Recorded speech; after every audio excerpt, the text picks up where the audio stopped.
mean, the horror novel I'm doing now is definitely fiction, but for the most part, I typically write nonfiction and declare it fiction. Now, when you say horror, are you talking about like Clive Barker, the kind that's just very graphic, just for the sake of being gruesome? Um, the main character does horrible things to women. Okay. That level of horror. It's not an atmospheric by any measure. Yeah. There is an alien presence, but they're more comedically anti-human. Okay. So it's really it's an odd story, and it's an odd way of writing this subject matter, but it's kind of about aliens using misogyny to destroy humanity. And so Oh, they kind of recruit this guy to run their abduction program. And it's whenever he's doing his thing, it's fucking horrific. And it's supposed to be, obviously. But everything outside of it is utterly ridiculous, whiny, and bitchy.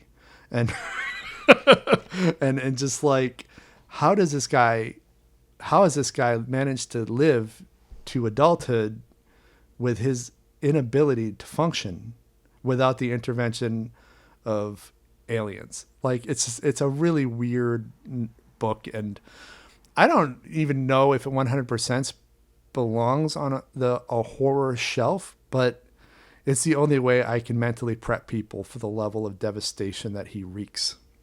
so how did you come up with the idea for that? I mean, I'm not saying where do all your ideas come from, but what So, made you think of that? sure. Thanks for asking, actually, because I was trying to figure out where to put this information. So, there are several seeds for this novel. The first seed was the 2016 election cycle, Yeah. and how a lot of females voted for Trump, which I can understand why certain people will vote for him. I come from a small town where a lot of politicians just don't do right by people. But I didn't understand the female mentality. Like to me, that only made sense in a dystopia. So I sort of designed the first part of that, the whole idea of him given this power over women, but he's given the main character is given this power by another woman. So that's all rooted in this sort of mystification of how the hell can a woman vote for Trump? Because I live in New York, bro. I knew what he was in terms of his philandering and the way he looked at women and the way he saw females. I don't care where people stand politically, but when somebody's like that towards uh, another gender, just as a blanket hatred towards them and an objectification towards them, I don't understand how any of them can vote for him. Yeah. And so only in a dystopia did that make sense to me. And so the plot that I came up with was this guy has complete control over females, and he's given that power by a witch, another woman who hates females. And I think that is the most apt way I can describe how that felt to me in 2016. Now, that is, of course, a very controversial plot. That is a tough one to write, and that's taken me years to get it down just right so people can kind of get where I'm coming from with it. And so, As since you're writing this, though, do you already have a basic framework or you know where it's going, or does the story carry you? I had a framework for his journey in that regard, I didn't have a framework for where everything else would pop in. So as it developed, I sort of brought in other aspects. So one of the things I decided to do was make him a failed artist. And the reason I make him a failed artist is because all the most horrible people in history were failed artists. Hitler was a failed artist. So it made sense to make him a failed artist and to have that be intertwined in his narrative, because it's a first person present tense stream of consciousness narrative. It's literally putting readers into his brain, which is going to turn a lot of people off. They do not want to be in his brain, and that's the whole point.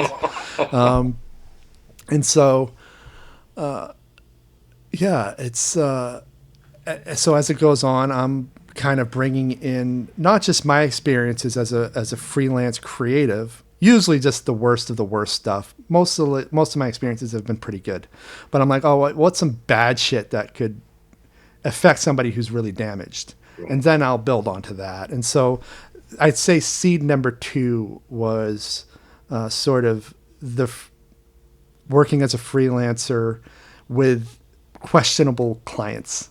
And then there's a third seed, and that's, of course, the whole alien involvement. And that came very, very late. I actually put the novel down for a long time because I just didn't know where to take it until I started reading the works of John Mack and Bud Hopkins. Do you know who they are? No, I haven't heard of them yet. So these are the guys who introduced the alien abduction phenomenon to the general public from an academic standpoint. So they were interviewing people, they were doing legitimate academic research. I mean, John Mack was a professor at Harvard University, and they actually tried to fire him for looking into alien abduction, and they couldn't because his approach was so sound and on point, and he ended up getting killed.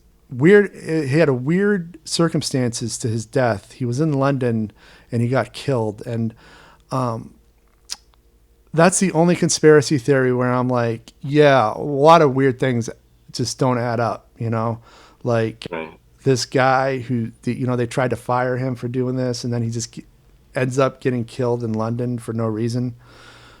But I'm not going to go into that. That's not what the podcast is. But yeah, I just became obsessed with it. And then reading about what people have been going through since the moment we split the atoms, people have been experiencing this phenomenon.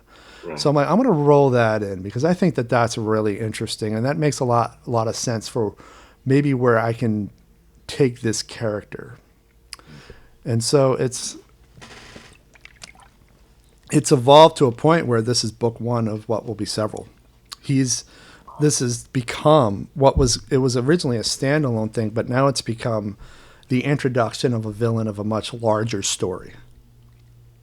So in that way, the pen is actually telling you where to go. Oh yeah, 100%. Have you ever started writing something and in the middle of it said, well, this wouldn't look good on camera? Would or wouldn't? In other words, do you let how something would look on camera dictate what you write? No, no. I mean, some stories that I think would make good films just end up being better in writing. Like my book, Objects and Giants, I first wrote it as a screenplay. And then when the production failed, I'm like, well, if I'm not producing it as a film, how might it feel as just a work of literature? So I started writing from the perspective of the main character, and it worked way better. It was destined, and it changed my approach in creative writing. It changed my voice because it was my first-person present tense stream of consciousness narrative, which is now I declare that my style because it gets me into the mode of the character. But then there are some where I just can't write them as novels. They have to be either a series or a film. And it really just depends on what it is. But Well, the one that you were describing before that's now going to be a series, it seems like there's all these other influences coming in that are sort of molding what it's going to become. yeah. Yeah, definitely. Well, I'm very influenced by surprise, the need to be surprised. So I have this rough idea how these books are going to go, but I Right. don't 100% know how they'll connect yet. Yeah. Like I know the next book's so if this first book introduces the villain, and he's very much a villain, then the next book has to introduce the guy who's going to beat him. Because Right. I am a sucker for good endings. So we're gonna have a character like that, and I'm developing it in a physical notebook. I handwrite a lot of my notes. Yeah. And but here's the thing: is with the villain that I'm writing now. At first, we think he's good until Right. he's given power. At which point we realize, oh, the moment this guy got power, he just quickly started doing really bad things. Right. Right. Whereas the good guy is going to be introduced as a guy you'll hate at first, Huh. but will ultimately be the guy that saves humanity in the big picture. And so that's all I know. I'm not 100% convinced what his profession is. Yeah. I know his name will be Dale. That's about it. I know that he has his own issues.